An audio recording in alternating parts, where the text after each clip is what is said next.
Hello دوستو، السلام علیکم۔ آپ کو آج ایک ایسے ملک کی سیر کروائیں گے جس کی سرزمین پر بہت سی قومیں آئیں اور چلی گئیں۔ اس ملک کا نام کئی ہزار سال سے چلا آ رہا ہے۔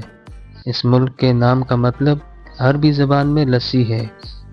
اس ملک میں 15 سے زیادہ مذہب کے لوگ آباد ہیں۔ ایسا ملک جس کو پیغمبروں کا ملک بھی کہا جاتا ہے۔ اس ملک کا نام لبنان ہے۔ آج کی اس ویڈیو میں ہم آپ کو لبنان کے بارے میں وہ سب معلومات دیں گے جو آج سے پہلے آپ نے کبھی نہ سنی ہوں گی، تو ویڈیو کو اینڈ تک لازمی دیکھیے۔ اور نئے آنے والے دوستوں سے گزارش ہے کہ ہمارے چینل کو سبسکرائب کریں اور ساتھ ہی بیل آئیکن کو بھی پریس کر لیں تاکہ ہر نئی آنے والی ویڈیو آپ تک آسانی سے پہنچ سکے۔ تو ویڈیو کا آغاز کرتے ہیں۔ لبنان، اس ملک کے نام کو ہر زبان میں لبنان ہی بولا جاتا ہے۔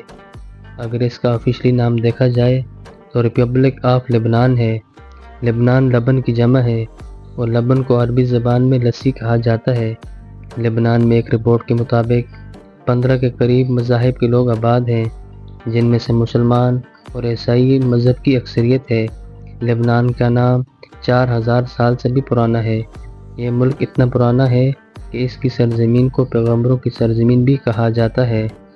بہت سے نبی اس سرزمین پر آئے، اسی لیے لبنان میں ہر مذہب کے لوگوں نے راج کیا، اور اس کی کل آبادی 2024 کے مطابق 70,95,890 لوگوں پر مشتمل ہے۔ اس ملک کا کل رقبہ 10,452 مربع کلومیٹر ہے۔ ایک حساب سے ایشیا کا سب سے چھوٹا ملک ہے۔ وقت کے حساب سے لبنان پاکستان سے 2 گھنٹے پیچھے ہے اور انڈیا سے 2.5 گھنٹے پیچھے ہے۔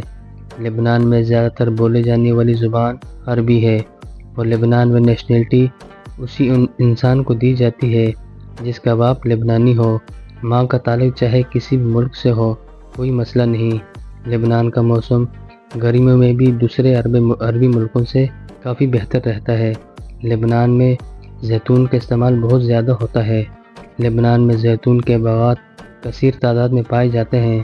لبنان کی سرزمین پر مسلمانوں سے پہلے عیسائی اور یہودی لوگ قابض تھے، جنہوں نے ایک لمبے عرصے تک اپنا راج قائم رکھا۔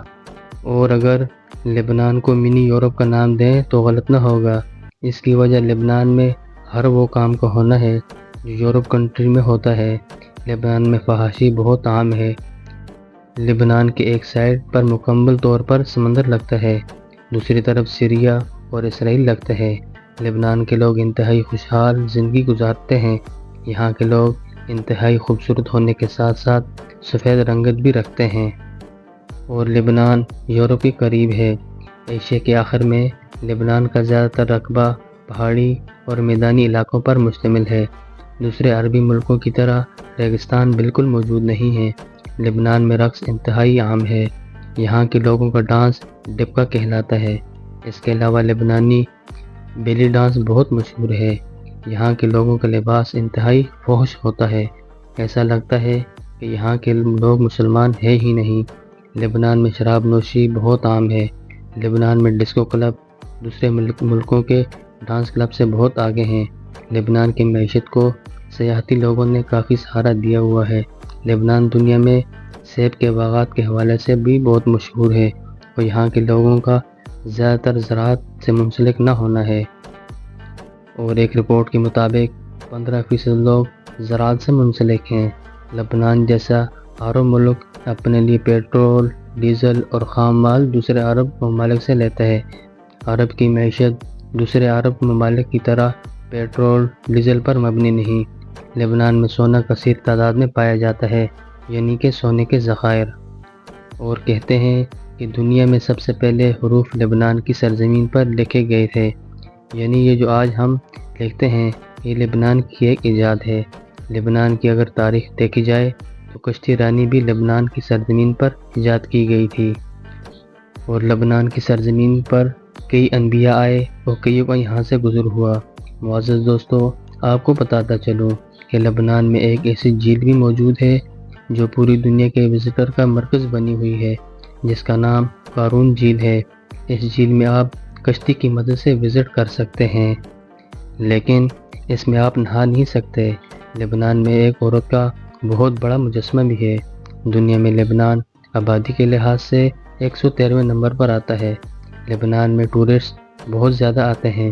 زیادہ تر ٹورسٹ یورپ سے لبنان کا وزٹ کرتے ہیں۔ ایک رپورٹ کے مطابق ہر سال لبنان میں 25 لاکھ لوگ وزٹ کے لیے آتے ہیں۔ لبنان کے لوگوں کی سالانہ آمدنی $22,000 ہوتی ہے۔ لبنان ایک فاسٹ کنٹری ہے۔ وہاں کی لڑکیاں ایسا لباس پہنتی ہیں جن کو دیکھ کر ایک سچا مسلمان توبہ توبہ کر لے۔ لبنان کا انٹرنیشنل ڈائلنگ کوڈ +961 ہے۔ لبنان کی سرزمین مکمل طور پر آثار قدیمہ سے بھری پڑی ہے۔ لبنان کی سرزمین کو سکندر اعظم نے بھی فتح کیا۔ لبنان کی سرزمین کئی صدیوں تک جنگوں کا شکار رہی، اور آپ کو اس بات سے آگاہ کرتا چلوں کہ لبنان پر ایک لمبے عرصے تک فرانس کا بھی قبضہ رہا، اس لیے فرانس سے لوگ لبنان وزٹ کرنے کے لیے آتے ہیں۔ لبنان میں بہت سے رنگ اور کئی قوموں کے لوگ آج بھی آباد ہیں، اور تمام عرب ممالک سے زیادہ عیسائی لبنان میں آباد ہیں۔ لبنان کے لوگ انتہائی ملنسار اور محبت کرنے والے ہیں۔ اس ملک نے فرانس سے 1943 میں آزادی حاصل کی، اور آج تک ایک آزاد ملک کی حیثیت سے دنیا میں موجود ہے۔ اور اگر لبنان کے دارالحکومت کی بات کی جائے تو اس کا دارالحکومت بیروت ہے۔ اس کے نام کا مطلب میٹھے پانی کا کنواں ہے۔ بیروت میں کئی ہزار سالوں سے قدرتی میٹھے پانی کے چشمے آج بھی موجود ہیں۔ بیروت ایک ایسا شہر ہے جسے 7 بار تباہ کیا گیا اور 7 بار آباد کیا گیا، اور بیروت میں سب سے زیادہ وزٹر گھومنے آتے ہیں، اس لیے یہاں کے ہوٹل اور ریسٹورنٹ کا کام بہت زیادہ ہے۔ لبنان میں ایک تعداد یہودیوں کی بھی ہے، لیکن یہ تعداد مسلم اور عیسائیوں کے مقابلے میں بہت کم ہے۔ لبنان میں بعل-ابک کا مندر بھی موجود ہے، اور اس شہر کا نام بھی بعل-ابک ہے، اور حضرت الیاس علیہ السلام بھی اسی شہر سے تعلق رکھتے تھے۔ اور لبنان رقبے کے لحاظ سے دنیا کے 37ویں نمبر پر آتا ہے۔ لبنان میں چلنے والی کرنسی کا نام پونڈ ہے، جو انتہائی لو ہے، جو پاکستانی 0.019 روپے بنتے ہیں۔ لبنان کا زیادہ تر رقبہ سمندر کے قریب ہے۔ سردی میں درجہ حرارت ہمیشہ منفی میں رہتا ہے، اور اس ملک میں ٹوٹل 8 ایئرپورٹ ہیں، اور اس ملک میں ریلوے سسٹم بھی موجود ہے جو ایک شہر کو دوسرے شہر سے جوڑتی ہے۔ اور لبنان میں 2 بندرگاہ بھی ہیں، ایک جس کا نام بیروت اور دوسرے کا نام ترپولی ہے۔ لبنان کے جھنڈے میں بنا ہوا درخت دیودار کا ہے، جو قومی درخت ہونے کی بھی حیثیت رکھتا ہے۔ لبنان مشرق کا سب سے زیادہ عیسائی آبادی رکھنے والا پہلا ملک ہے۔ آپ نے میاں خلیفہ کا نام تو سنا ہوگا۔